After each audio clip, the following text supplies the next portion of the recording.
What is up, you guys? Hope you're having a great day. I know I am, with this recent patch news coming to the CTE for Battlefield 1. For those who want to browse the patch notes for themselves, I will leave a link in the description down below. For those that don't know, the CTE, or Community Test Environment, is a test environment for PC players only who playtest the changes coming for Battlefield 1 before they are released to the game. Now, for that reason, I'm incredibly stoked to hear of massive nerfs to the grenade system in this game, including a much bigger delay in the speed with which you can resupply grenades, grenade blast radius nerf, and the time it takes for a grenade to explode once thrown, and also a significant reduction in gas grenade spam. I'm so happy to see this news this morning, as it means a shift away from the grenade spam madness and a shift back to Battlefield being about gunplay and map positioning. To start, the speed at which you can regenerate grenades from ammo boxes has been drastically reduced. Frags, light AT grenades, impact, and incendiaries have all seen an increase to a 12-second resupply from crates. Gas will now take 9 seconds, minis 8, and smokes 6 seconds. Ammo pouches will now not be able to resupply grenades at all, which will cause an interesting change in the game where ammo boxes may become more valuable, and you also won't be able to be as mobile. You won't be able to just kind of rambo around the map dropping ammo pouches for yourself, and it may encourage a little bit more of a team play dynamic with those ammo crates. We'll just have to see. While gas can be replenished somewhat quicker than a frag grenade, you'll be happy to hear that gas grenade ammo has been reduced from 2 to 1, with the same changes being applied to smoke and mini grenades. Less grenades results in more fun, in my opinion, and I am very pleased by this change. The grenades also saw changes in minimum time before explosion, so the impact grenade will go from a 0.7 to 1 second time before exploding, while the incendiary grenade will change from 0.67 to 1.3 seconds. That's almost double the time to explode. Now, these changes may allow players to evade grenades more easily, allowing them to get out of the blast zone or at least take less damage, leading to decreased frustration from unending grenade spam. DICE also nerfed the anti-tank grenades of the Assault class, as well as the light anti-tank grenades. Being able to have 1 frag grenade and 2 anti-tank grenades running around Argonne Forest as a Assault player was a bit broken, so they nerfed the blast radius of the anti-tank grenades from 2 meters to 1.5. The damage remains unchanged, and they will still pulverize enemy armor. It just might prevent you from picking up as many infantry kills with your AT grenade. A nerf is also coming for the Incendiary tripwire bomb, as scouts will only be able to carry 1 instead of 2, and the crossbow launcher will see a very slight nerf, as the replenish time will be increased from 15 seconds to 25 seconds.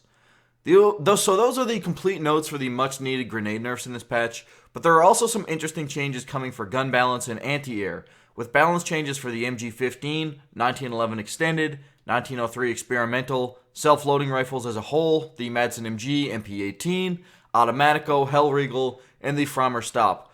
The list is pretty extensive for the guns, and some of the changes are kind of small, so I'll cut through to the main points. Now, the MG15 and the Madsen are receiving accuracy buffs and reduced horizontal recoil.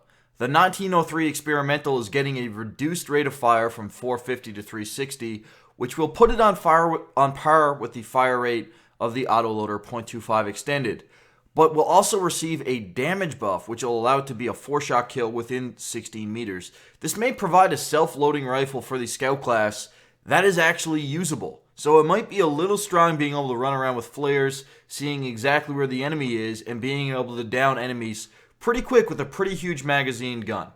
I guess we'll, again, just have to see how that plays out and whether or not it will arrive for the full game. The self-loading rifles are also getting a bit of a buff because they'll be seeing a general recoil decrease as well as a spread decrease between firing. So that's going to make the self-loading rifles as a whole a little bit more accurate and a little bit easier to use. You might see a lot more medics running around on the battlefield in the next few weeks. There are also some slight tweaks made that I think are minute to me but might interest you, and if I listed a gun you like, you probably should check out the patch notes just to see if some of those changes have applied to your gun. Now, last and maybe least favorable of the changes being made in this patch is a nerf coming to the anti-air cannon. DICE will be removing blast and impact impulse, which will prevent AAs from pushing and rotating the planes. You know when you're flying a plane all safe and smooth, and then all of a sudden you get buffered and launched into the ground and you just explode? That is because of this AA random kind of pushing and rotating of the planes. So that is going to be changed in this patch. They are also reducing the impact damage by 50% of the AA on fighter and attack planes, and reducing impact damage by 40% for bombers. Now, as a lover of the fighter plane, these changes don't really make a whole lot of sense to me. The turbulence change, I can kind of agree with. It is a little bit annoying to have your plane plummeted around randomly by an anti-air. There's nothing you can really do about that. But the impact damage, I really disagree with that change. The nerf will reduce the reward of being accurate with the anti-air. Impact damage from AA requires a player to be somewhat skilled at leading the plane with the anti-air. They need to actually hit the plane with the anti-air rather than just getting that explosive damage radius. And a unskilled player will kind of just blast away at it. And that being said, the patch will only be applied to the CTE, so if this is not received well, it may not be changed in the full game. All in all, I think it's a little bit weird. I think fighter planes and planes in general are kind of a little bit strong right now. I mean, it's not too hard to go on a big 50 kill streak if you have any ability to fly the plane. I don't know. Maybe that's just my opinion, but I feel like a lot of people in the community think that planes are in a really good spot right now. So I don't really know why this anti-air thing is being put in. But I guess, again, we will just have to see. So that is it for me today. I hope you guys enjoy this breakdown of the patch notes. I think the grenade changes will be very well received by pretty much every Battlefield player. It's all over the subreddit. It's all over pretty much anywhere. Any Battlefield-related channel you see, there are people complaining about gas and grenade spam. The AA change, I think, is going to spark a lot more debate, and I hope you guys let me know your thoughts in the comments down below. Thanks for watching, and I'll catch you in the next one.